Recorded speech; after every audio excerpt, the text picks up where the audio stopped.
Indo British advanced pain clinic నొప్పి మాయం surgery దూరం ఫర్ అపాయింట్మెంట్స్ 9155515563. అందరికీ నమస్కారం. నేను Swaroopa Potlapalli. Welcome to I dream. ఆంధ్రప్రదేశ్లో ఓ టీచర్ మర్డర్ కేసు కలకలం సృష్టిస్తోంది. విచారణ చేపట్టిన పోలీసులు సంచలన విషయాలను బయటపెట్టారు. విద్యార్థులే కసితీరా కొట్టి ఆ టీచర్ను చంపినట్టుగా తేలింది. అయితే అధికారులు మాత్రం ఆయన గుండెపోటుతో చనిపోయారు అని చెబుతుంటే ఆయన భార్య ఆవిడ మాత్రం లేదు, ఇది ఖచ్చితంగా ప్లాన్ ప్రకారం జరిగిన హత్య, దీని వెనక కొందరు ఉపాధ్యాయులు ఉన్నారని చెప్పడంతో అనేక అనుమానాలు తలెత్తుతున్నాయి. ప్రస్తుతం నాతో పాటు సోషల్ యాక్టివిస్ట్ ఉషశ్రీ గారు ఉన్నారు. మేడంతో మాట్లాడి ఈ కేసుకు సంబంధించిన లేటెస్ట్ అప్డేట్స్ ఏంటో తెలుసుకుందాం. మేడం నమస్తే. నమస్తే స్వరూప. ఈ కేసును చూశారు కదా, అసలు ఒళ్ళు గగురు పడుస్తోంది. అసలు సైన్స్ టీచర్ ఆయన కొత్తపల్లి అనే చోట ఉర్దూ పాఠశాలలో పనిచేస్తున్నారు. మీకు అవి తెలిసిందే ఆ డీటెయిల్స్. మీ దగ్గర ఉన్న అప్డేట్స్ ఏంటి? ఎందుకంటే ఈ కేసును మీరు ఫాలో అప్ చేస్తున్నారు కాబట్టి దీని గురించి ఇంకాస్త ఇన్ఫర్మేషన్ ఇవ్వగలరు. వాళ్ళ భార్య ఆరోపణ ఏంటంటే పిల్లలు గుద్ది చంపేశారు, కడియము బాడీ నిండా బాగా మచ్చలు కనిపిస్తున్నాయి, ఇది నార్మల్గా ఏదో గుండెపోటు అని చెప్పి ఆవిడకి ఫోన్ వచ్చింది. ఆవిడ కూడా వేరే గవర్నమెంట్ పాఠశాలలో ఉపాధ్యాయురాలే. ఇద్దరు సేమ్ వృత్తికి చెందిన వాళ్ళు, వేరే వేరే పాఠశాలలో ఉన్నారు. సో జాయిన్ చేసి అస్వస్థతకు గురయ్యారు. చనిపోయారని కూడా చెప్పలేదు, అస్వస్థతకి గురయ్యారు. ఇమీడియట్గా రమ్మంటే ఆవిడ పాఠశాల నుంచి అక్కడికి వెళ్ళడం జరిగింది. నా భర్త నాకు తెలియదు ఆ బాడీ ఎలా ఉంటుందో, చాలా దెబ్బలు తగిలాయి అని చెప్పి ఆవిడ చాలా ఆక్రోశంతో మీడియా ముందు విన్నపించుకుంటున్నారు. ఇది ఒక నార్మల్ పిల్లలు ఏదో కొట్టి ఆయన్ని చంపేసి చేశారు, ఏదో చిన్న గొడవకి అనే దానిలాగా తీసి కొట్టేయకండి, నా భర్తని కావాలనే వేరే ఏవో దీని వెనకాల ఉన్నాయి, నిజాలని ఓపెన్ చేసి చూసి ఎందుకు చనిపోయారు అనేది కూడా కంపల్సరీ విచారణ చేయాలి. ఈ హత్య లేకపోతే ఆత్మహత్య అనేది లేకపోతే కావాలని ఎవరన్నా దీన్ని ఇంకా ఏదన్నా చేస్తున్నారా అని చెప్పి ఆవిడ బాధ అయితే చాలా బాధాకరంగాను, చాలా ఎమోషనల్గా, చాలా ఇబ్బందికరంగానూ ఉంది చూసే వాళ్ళకి. మేడం మీరు చూసారు కదా, ఇప్పుడు వీళ్ళందరూ కూడా ఈ కేసులో ఉన్న వాళ్ళందరూ కూడా మైనర్స్, అంటే 10th క్లాస్ లోపు పిల్లలే. వీళ్ళందరూ కూడా 15-16 ఇయర్స్ ఏజ్లో ఉంటారు. అలాంటి పిల్లలు డైరెక్ట్గా టీచర్ని హత్య చేసే వరకు వచ్చింది. అంటే ఈ పిల్లల మధ్య ఏదో గొడవ జరుగుతుంటే ఆయన వెళ్ళి సర్ది చెప్పే ప్రయత్నం చేశారు. దాంతో వాళ్ళు కోపంతో ఆయన మీద అటాక్ చేసి ఈ కడియంల లాంటి వాటితో ఛాతీ మీద, వీపు మీద గుద్ది చంపారు అంటున్నారు. అసలు ఎంత నేర ప్రవృత్తి, ఎంత కోపం ఉంటే ఇలాంటి మర్డర్ చేస్తారు? అయితే ఆవిడ చెప్తున్న దాని ప్రకారం తోటి ఉపాధ్యాయులు ఉన్నారు, పిల్లల్ని అడ్డం పెట్టుకొని దీన్ని చేశారు అంటున్నారు. అలా జరిగే అవకాశం ఉందంటారా? ఇది మనం 2 వర్షన్స్గా చూడాలి స్వరూప. ఒకటి ఏంటంటే టీనేజ్ పిల్లల్లో హార్మోనల్ హైజాక్ అంటాను నేను. ఆ ఎమోషన్స్, ఏదైనా ఎనర్జీ చాలా పీక్ స్టేజ్లో ఉంటుంది. సో 10th క్లాస్ పిల్లలు అనేటప్పటికీ మగపిల్లలు ఎస్పెషలీ. ఇంకోటి మనం పరిగణలోకి తీసుకోవాల్సింది, ఇది ఒక ఉర్దూ పాఠశాల, ఇది ఒక హిందూనో ఒక నార్మల్ అయితే మనం ఇది ఒక రిలీజియస్ వివాదంగా రేకెత్తించి చాలా ఇబ్బందికరమైన పరిస్థితులు క్రియేట్ అయ్యాయి. బై గ్రేస్ ఆఫ్ గాడ్ ఇది అందరూ ఆ విద్యార్థులే, ఆ మతస్థులే. కాబట్టి ఇక్కడ కాన్ఫ్లిక్ట్ ఒకటి, టీనేజ్ పిల్లలు ఒక మాట అంటే మనం రీసెంట్ నిన్న కేసు కూడా చూసాం, పిల్లాడు చనిపోవడం, ఇంటర్ 10th. ఆ ఉద్వేగాలు కానీ ఎమోషనల్ ఇంబ్యాలెన్స్ అనేది చాలా చాలా చాలా ఎక్కువ ఉంటుంది ఈ ఏజ్లో. వాళ్ళు ఏం చేస్తున్నారు, ఎందుకు చేస్తున్నారు అనే దానికన్నా ఆవేశంతో వాళ్ళు ఏదన్నా అన్నా లేకపోతే వాళ్ళు ఏదైనా ఇబ్బంది పెట్టినా తీసుకునే డెసిషన్స్ చాలా హైగా ఉంటాయి. ఇది మనం ఒక కోణంలో చూస్తే. ఇంకొక కోణంలో చూస్తే ఆయన వీళ్ళని ఏదో చేసిన దానికి కాస్త మందలించారు. కొంచెం చిన్న వివాదం జరిగింది. ఈ గొడవ జరగకముందే ముందస్తుగా అంతకుముందు ఆల్రెడీ వీళ్ళ మధ్యలో వివాదం నడుస్తుంది. 2-3 పిల్లలు, మగపిల్లలు అని అంటున్నారు.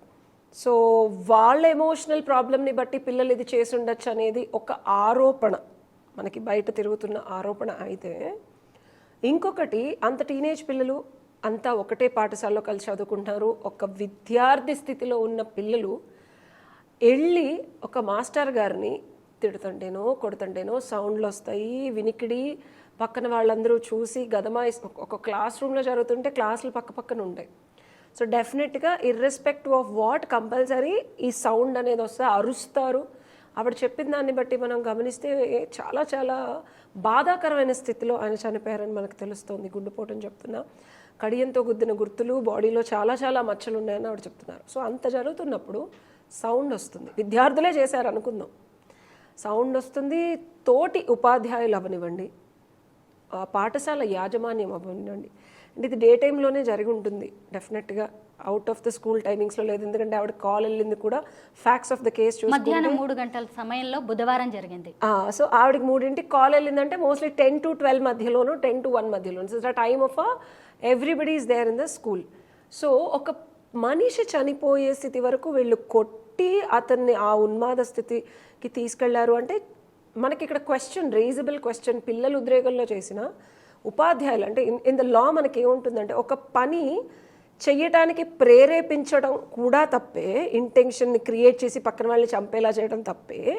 ఏదన్నా మర్డర్ జరుగుతున్నప్పుడు తెలిసి కూడా ఈ అబ్బాయి ప్రేరేపించి మర్డర్ వరకు వెళ్తున్నప్పుడు నువ్వు కామ్గా కూర్చోవడం కూడా తప్పే. ఎందుకంటే you have every ability to go and stop. ఒక మనిషిని వెళ్ళి చేయకుండా ఆపే శక్తి నీకున్నప్పుడు కావాలని ఇంటెన్షనల్గా అది జరగడానికి కూడా నువ్వు వదిలేసినట్టే. సో ఇక్కడ ఆ అనుమానాస్పదమైన ఒక క్వశ్చనబుల్ ఈవెంట్స్ కనిపిస్తున్నాయి నాకు. మిగిలిన యాజమాన్యం ఎక్కడికి వెళ్ళింది? ఒక 3 వ్యక్తులు ఒక పర్సన్ని అంత స్థితిలో కొడుతున్నారంటే మిగిలిన పిల్లలన్నా దాన్ని గొడవ చేసో వీళ్ళని ఆపడానికి ప్రయత్నించలేదా? ఒకవేళ ప్రయత్నించినా వాళ్ళందరినీ బయటకు తోసి డోర్లేసి కొట్టినా సరే పిల్లలు కాబట్టి ఏదో భయపడి వెళ్ళిపోయారు అనుకుందాం. మిగిలిన ప్రిన్సిపల్ ఉంటారు, సెక్యూరిటీ ఉంటారు, పనిచేసే వాళ్ళు ఉంటారు.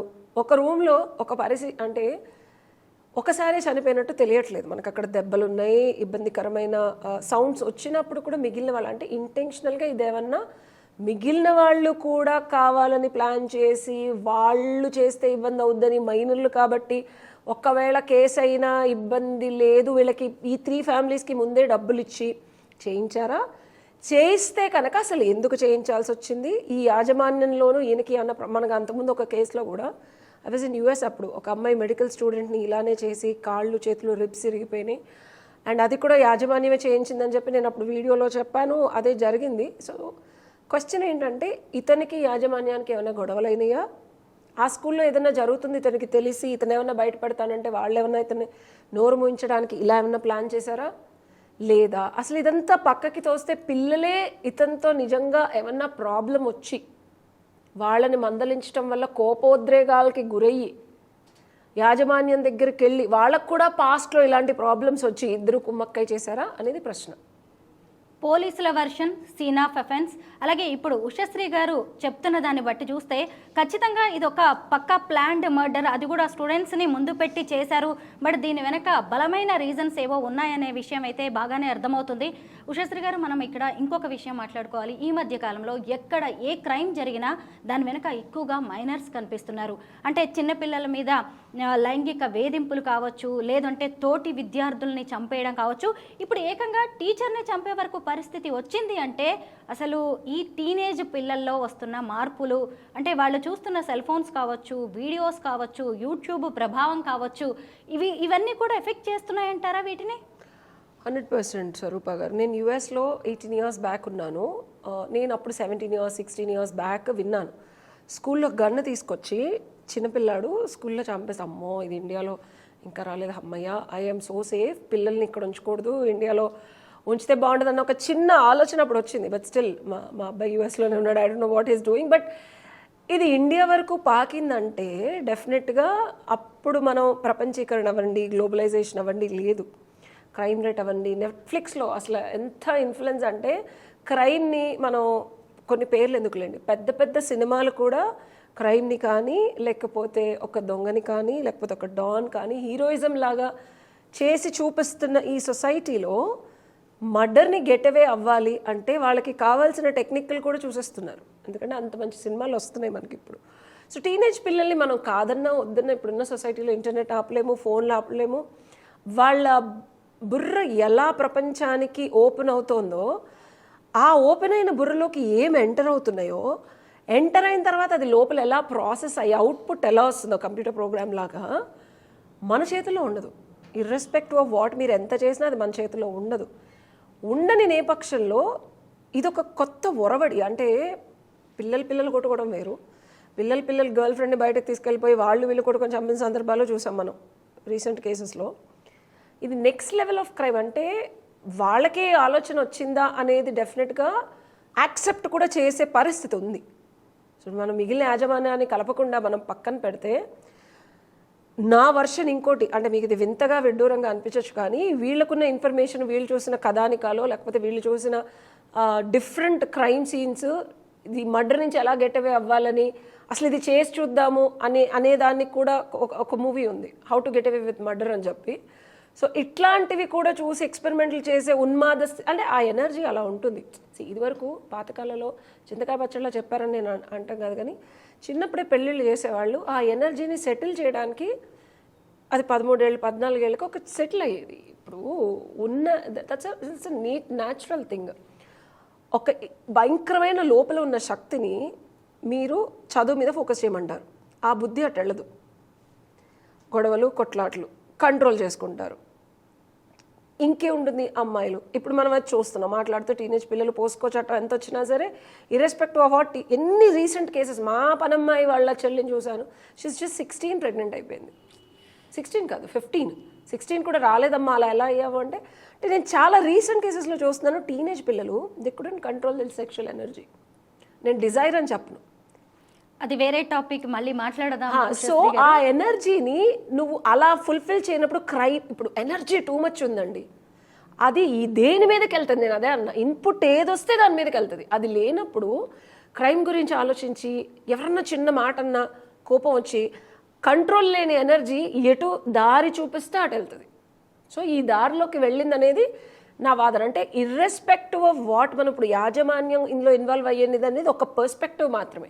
100% ఇలా జరిగిందని చెప్పను. ఇంకో పర్స్పెక్టివ్లో పిల్లలే ఆయన మీద వాట్ ఎవర్ జరిగిన దానికి వేసేద్దాం అంటే వేసేద్దాం అనుకొని అలాంటి వింటున్నా నేను. అంటే ఇంత పర్సనల్గా నేను కొంతమందిని విని నేను పర్సనల్గా చూసి, ఇప్పుడు నాకు క్రిమినల్ సైకాలజీ అంటే చాలా ఇష్టం, want to do PhD in that.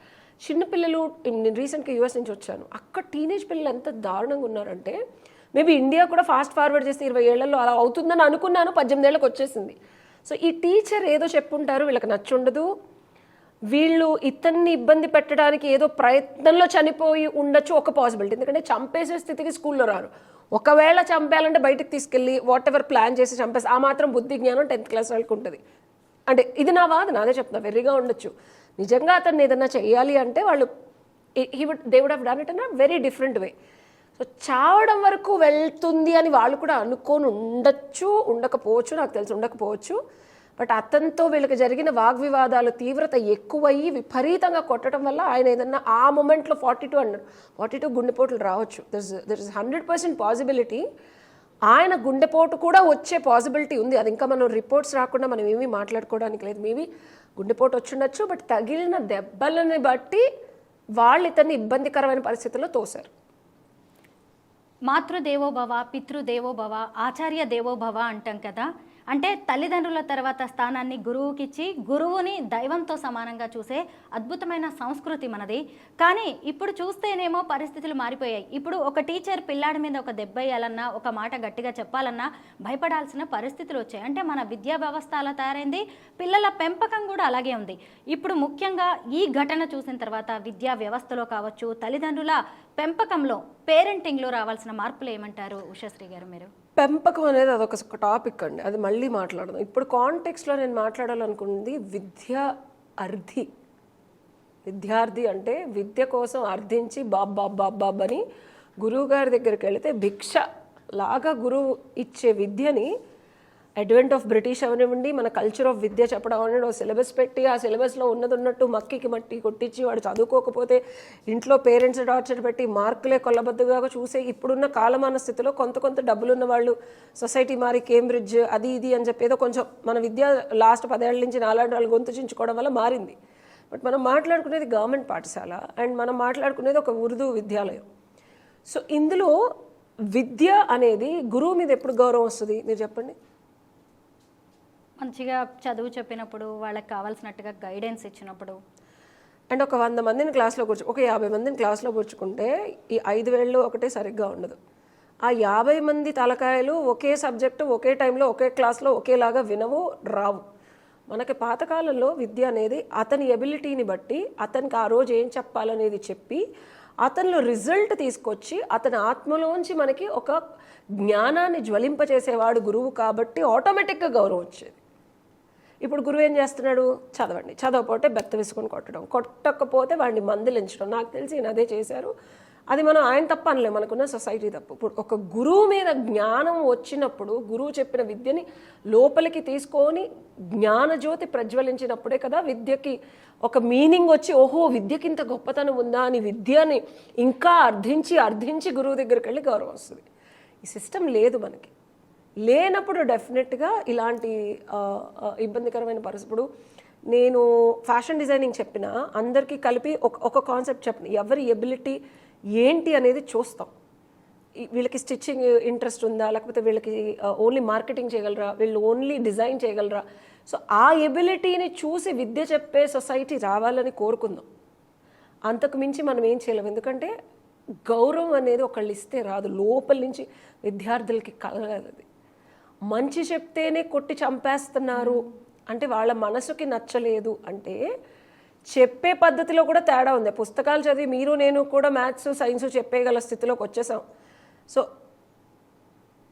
భగవంతుడితో కనెక్ట్ అయ్యి జ్ఞానాన్ని ఆర్జించి గురువు అనేవాడు దాన్ని సాధన చేసి అందులో సిద్ధి పొందిన తర్వాత అది ఒక స్పూన్లో ఒక చిన్న చిన్న మోతాదులో ఎంతైతే విద్యార్థికి కావాలో అంత చెప్పినప్పుడు విద్యార్థికి అర్థమయ్యి అప్పుడు గౌరవం వస్తుంది. సో గురువుకి తేడా ఉంటుంది, దానివల్ల విద్యార్థులు తేడా ఉంది, దానివల్ల ఇద్దరు కొట్టుకు వస్తున్నారు. థ్యాంక్ యూ మేడం, చాలా మంచి విశ్లేషణ అందించారు. మొత్తానికైతే విద్యా వ్యవస్థలో మార్పు రావాలి, పేరెంట్స్ వైపు నుంచి కూడా టీచర్స్కి ఒక సపోర్ట్ అనేది అందాలి. Thank you so much. Thank you.